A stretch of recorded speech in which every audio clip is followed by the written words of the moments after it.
So on the Blu-ray, when it comes out, when Yes. you go to the in-home, there's going to be a director's roundtable. Oh, good. And you have been probably in more movies than most ever. Can you talk about the different directors and how they've affected your films and your working experience? A decade later, having known his work long before that, Jon Favreau and I are kind of like, I don't know, I almost feel like we're guys who were co-professors at the weirdest school that's ever existed. And so we have this amazing history with each other, and I also just am a huge supporter of him as a writer, director, and actor, and all that stuff too. And Shane Black basically wrote and directed Kiss Kiss Bang Bang, which was my calling card film to Favreau, to have him say to Marvel, "Look at him in this film. He looks, everything's going great. Look, he's an action guy." And Shane is just a really special individual. Joss was the man for the job to be able to take all of those disparate things and somehow create a new formula, which is exceptional. And I would say that I could not imagine any person, let alone several persons, besides the Russos, for both Civil War, Winter Soldier, in reverse order, and now Infinity War and beyond. It's just something about their disposition and their creative passion that every time the baton gets passed, it's a little bit more complicated to run with. But there's also hidden pleasures in it, and there's secret buttons that do things that you didn't expect that were installed by the previous people. So, you know, all of these directors have kind of built on this. It's like a talking stick, you know, and ultimately they are it's a director's medium. So ultimately the directors are, you know, when all is said and done, responsible for the outcome. You mentioned that nobody had heard about a universe, a cinematic universe. Yeah. But, you know, also in that, the tones of films change with all those directors. Yes. How's that been for you playing as an actor? It's much better than everybody agreeing on a tone and then pretending that you can keep replicating that and not bore your audience stiff. I mean, most of this stuff has been done out of pure creative survival instinct.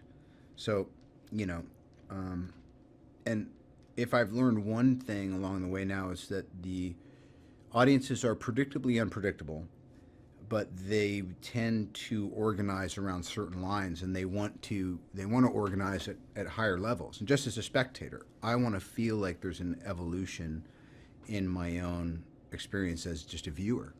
So I think that Marvel got that pretty early on, and it's hard enough doing one movie, quote unquote, correctly, but the fact that they're about to, you know, cross the threshold into, you know, the low double digits here, you know, 18, 19, 20, 20, it's just, it really is commendable. And there's going to be 2 to 3 minutes of gag reel that'll be on the disc. Good. So no one's seen the film, no one's seen the gag reel, no one's seen anything. Mm-hmm. Can you give us a moment that you think might be on the gag reel from set? Oh my God. Well, anytime Pratt's around. Then again, I say that the standout nonsense player lately has been Hemsworth, and also just the journey that Thor goes on in Infinity War and beyond is, to me, it's just amazing, you know. And he's all that. So always loved the Guardians. You know, any time that I did anything with Rudd, I think that's probably going to play pretty well. If there's ever a chance that Paltrow and I and Favreau happen to be within 100 miles of each other, that always works. It could damn well be anything. And as the Godfather, yes, do you have a go-to must-have Marvel Cinematic Universe film of all the 18, 19 that this is now? Wow. Well, I'm a bit of an Origins guy, so I would say watch the first in any series, because that's really the one where it's like a newborn foal. It's a little shaky on the legs, and then you're like, how was it walking so quick? So yeah, the first of any of them. And to wrap up, last question: we've heard great things over the last day or two about off-set lunches and parties and hosts by Robert Downey Jr. Yeah. How? Tell us a little bit about All right, that. I used to call myself the head of the acting department. Now I was given the name the Godfather or the Bob Father. I've heard that said too. But now what I am is a very comfortable and lazy event coordinator. That's essentially what I do now. So bar mitzvahs, parties, weddings, after parties, and certainly production lunches. That's something that I special in. Goat was served. There was a goat roast. There was. Where did you hear this? Yeah, and I'm trying to think why. Oh, because the chef said, sometimes you're in Georgia. She said, I have a backyard and I could probably roast a whole pig, but it's a whole thing. I got to dig a hole. And I was like, geez.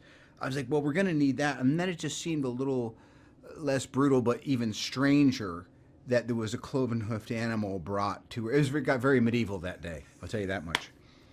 And I'm told the goat's name was known. The goat had a pretty nice life before it was ended prematurely for our needs. Look, the whole world should be heading towards being vegetarian, but until then, don't give me any guff. Once the thing's already been offed, I mean, if I got offed, I would rather be served while I still tasted good.